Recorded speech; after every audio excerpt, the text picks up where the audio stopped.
So, good morning, class. Today we will start with 7.3 hormones in animals. How are such chemicals or hormones means of information transmission used in animals? What do some animals, for instance squirrels, experience when they are in a scary situation?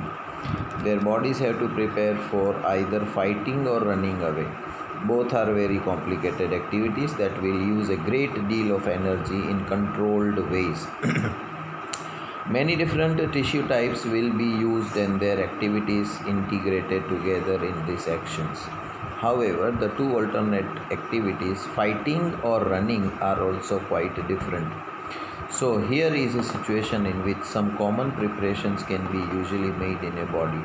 This preparation should ideally make it easier to do either activity in the near future. How would this be achieved? If the body design in the squirrel relied only on electrical impulses via nerve cells, the range of tissues instructed to prepare for the coming activity would be limited. On the other hand, if a chemical signal were to be sent as well, it would reach all the cells of the body and provide the wide-ranging changes needed. This is done in many animals, including human beings, using a hormone called adrenaline that is secreted from the adrenal glands. Look at the figure 7.7 to locate these glands. Adrenaline is secreted directly into the blood and carried to the different parts of the body. As a result, the heart beat faster, resulting in supply of more oxygen to the muscles. The blood to the digestive system and skin is reduced due to contraction of muscles around small arteries in these organs, and this diverts the blood to our skeletal muscles. The breathing rate also increases because of the contraction of the diaphragm and the rib muscles. All these responses together enable the animal body to be ready to deal with the situation. Such animal hormones are part of endocrine system, which constitutes the second way of control and coordination in our body. अभी देखो, कोई भी पक्षी है या कोई जानवर है, उसके ऊपर कोई खतरा आएगा तो या तो वो दूसरे जानवर के साथ लड़ेगा या फिर भाग जाएगा वहाँ से। उसके पास दो ही ऑप्शन है कि नहीं? अगर कोई चूहा है और सामने बिल्ली आ गई तो चूहा पहले तो भागेगा, लेकिन भागने की जगह नहीं है तो अपने आप को बचाने की कोशिश करेगा कि भाई सीधा सीधा बोल देगा ले भाई खा ले मेरे को। नहीं ना, भले मर जाएगा उसको पता है, लेकिन वो हाथ पैर तो मारेगा अपने बचाने के लिए। फिर बिल्ली उसको भले खा जाती है लास्ट में।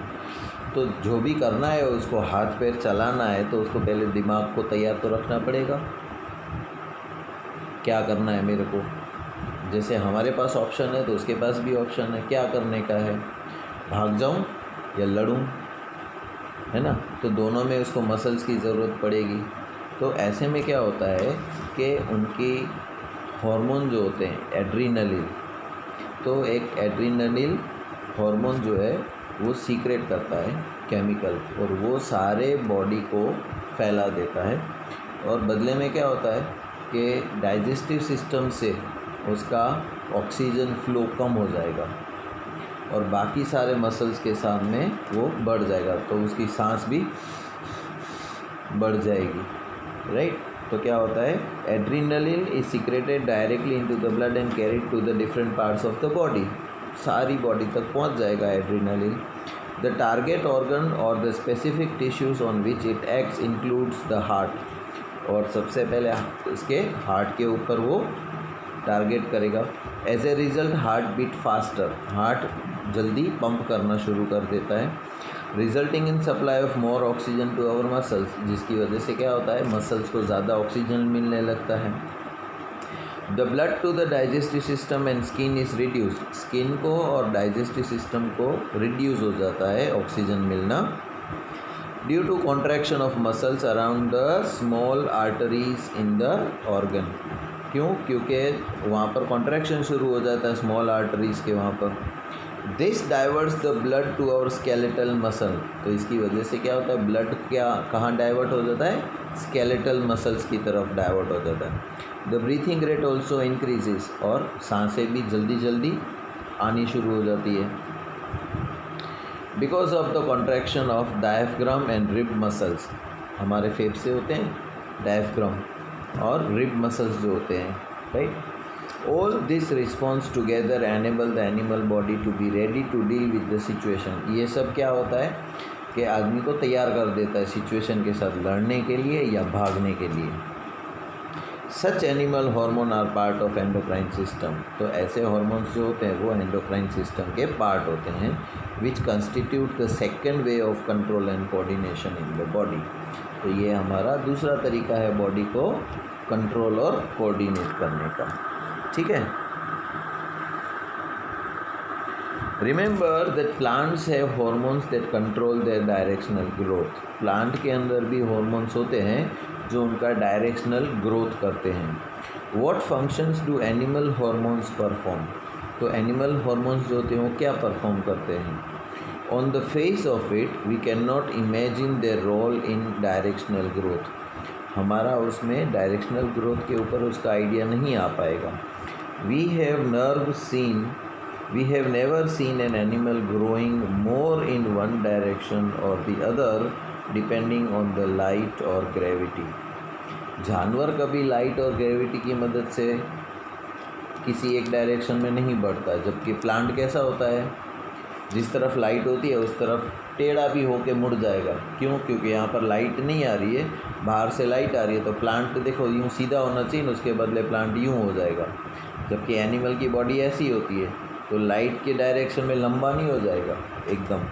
कभी ऐसा देखा कि चीते का पेट लंबा हो गया, पैर और आगे के पैर और पीछे के पैर में काफ़ी जगह हो गई, उसकी बॉडी जो होती है वही रहती है। But if we think about it a bit more, it will become evident that even in animal bodies, growth happens in carefully controlled places. Plant will grow leaves in many places on the plant body, for example, but we do not grow fingers on our faces. The design of the body is carefully maintained even during the growth of the children. अभी यहाँ पर हमारी body के अंदर कौन कौन से glands कहाँ कहाँ है इसका डायग्राम दिया गया है। Endocrine glands in human beings, male and female, ठीक है। तो मेल एंड फीमेल बॉडी के अंदर एंडोक्राइन ग्लैंड्स कहाँ कहाँ है, राइट, वो सब दिखाया गया है डायग्राम में। Let us examine some examples to understand how hormones help in coordinated growth. We have all seen salt packets which say iodized salt or enriched with iodine. Why is it important for us to have the iodized salt in our diet? अभी जब हम नमक का packet खरीदते हैं तो उसके ऊपर लिखा हुआ होता है आयोडाइज्ड सॉल्ट।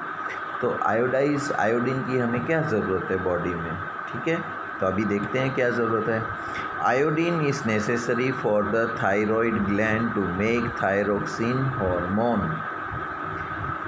यहाँ ऊपर डायग्राम में देखोगे ना तो थायरोक्सिन ग्लैंड है, तो उसके लिए आयोडीन ज़रूरी है ताकि थायरोक्सिन हार्मोन बने हमारे अंदर से। Thyroxine regulates the carbohydrate, protein and fat metabolism in our body. Thyroxine का क्या काम है, थायराइड ग्लैंड का हमारी बॉडी में कार्बोहाइड्रेट, प्रोटीन और फैट इसका मेटाबॉलिज्म कंट्रोल करता है, so as to provide the best balance for growth. इसी की वजह से तो हमारी बॉडी ग्रोथ होती है। Iodine is essential for synthesis of thyroxine. Thyroxine बने उसके लिए आयोडीन बहुत ज़रूरी है, इसीलिए नमक में अगर आयोडीन होगा तो हमारा ग्रोथ अच्छे से होगा। In case iodine is deficient in our diet, there is a possibility that we might suffer from goiter. अगर आयोडीन नहीं होगा तो हमें एक किस्म की बीमारी होगी जिसका नाम है goitre. One of the symptoms in this disease is a swollen neck. तो हमारा गर्दन है ना, यहाँ पर देखो ये फूल जाएगा, यूँ बड़ा सा एकदम बॉल जैसा यहाँ निकल आएगा। अब कैसा लगेगा यहाँ पर बॉल जैसा? देखा है किसी किसी को होता है, डायग्राम में दिखाऊंगा मैं आपको बाद में गोइटर कैसा होता है, ठीक है।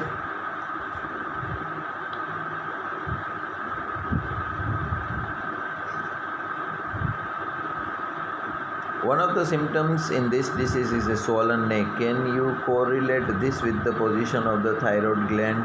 तो अभी thyroid gland हमारी बॉडी में कहाँ होगा? गले में होगा, right?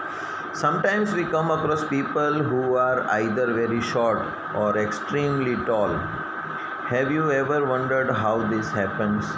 Growth hormone is one of the hormones secreted by pituitary. As its name indicates, growth hormone regulates growth and development of the body. If there is a deficiency of this hormone in a childhood, it leads to dwarfism. अभी आप देखोगे कोई की height एकदम छोटी होती है class में, और कोई की हाइट एकदम लंबी होती है नॉर्मल बच्चों से, बाकी सबकी रेंज में होती है ना। तो एक कम हो गया और एक सबसे लंबा हो गया क्लास में। ये किसकी वजह से हुआ? पिट्यूटरी ग्लैंड की वजह से। पिट्यूटरी ग्लैंड जो है ना, वो ग्रोथ हार्मोन रिलीज़ करता है, right.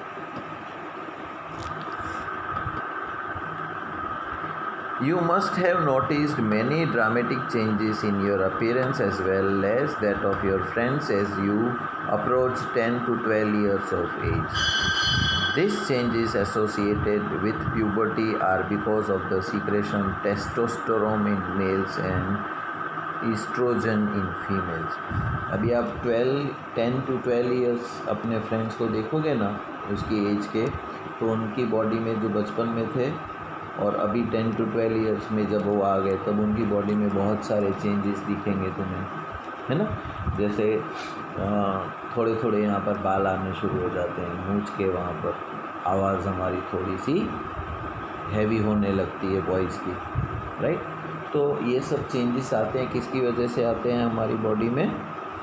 Because of the age. हम लोग कौन सी एज पे पहुँच गए हैं? प्यूबर्टी में। तो प्यूबर्टी एज पे पहुँचते तो क्या होता है कि मेल्स जो होते हैं ना उसमें टेस्टोस्टेरोन रिलीज़ होता है, और फीमेल्स होती है ना उनमें ईस्ट्रोजन रिलीज़ होता है। Do you know anybody in your family or friends who has been advised by the doctor to take less sugar in their diet because they are suffering from diabetes?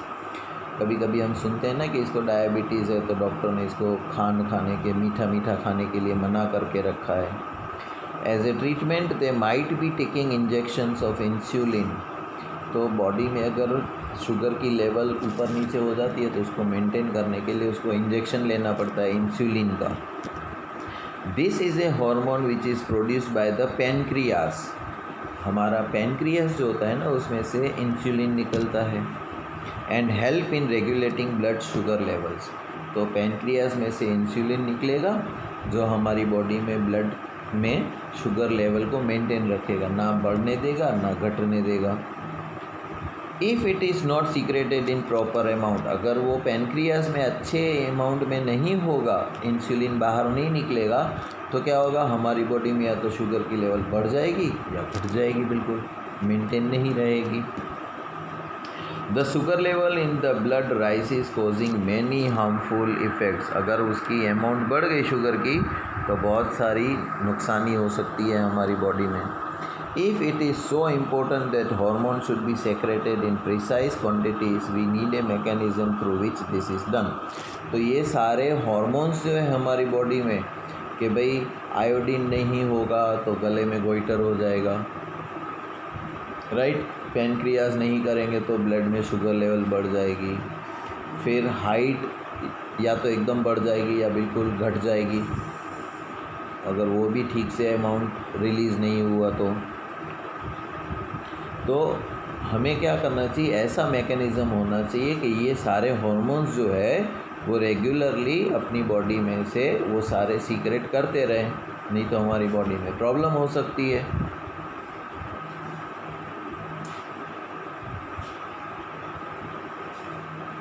The timing and amount of hormone released are regulated by feedback mechanism. For example, if the sugar level in the blood rises, they are detected by the cells of the pancreas which respond by producing more insulin.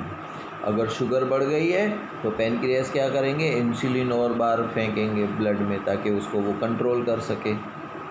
As blood sugar level falls, insulin secretion is reduce. अगर blood में sugar level कम हो गई है तो pancreas stop कर देंगे insulin को प्रोड्यूस करना, वरना क्या होगा, बैलेंस बिगड़ जाएगा. राइट. तो यहाँ पर some important hormones and their functions दिए गए हैं नीचे, ये तुम पढ़ लेना. ठीक है. यहाँ पर हमारा ये चैप्टर नंबर 7 फिनिश होता है. कल हम नया चैप्टर शुरू करेंगे. तब तक के लिए good bye and take care. So 7.1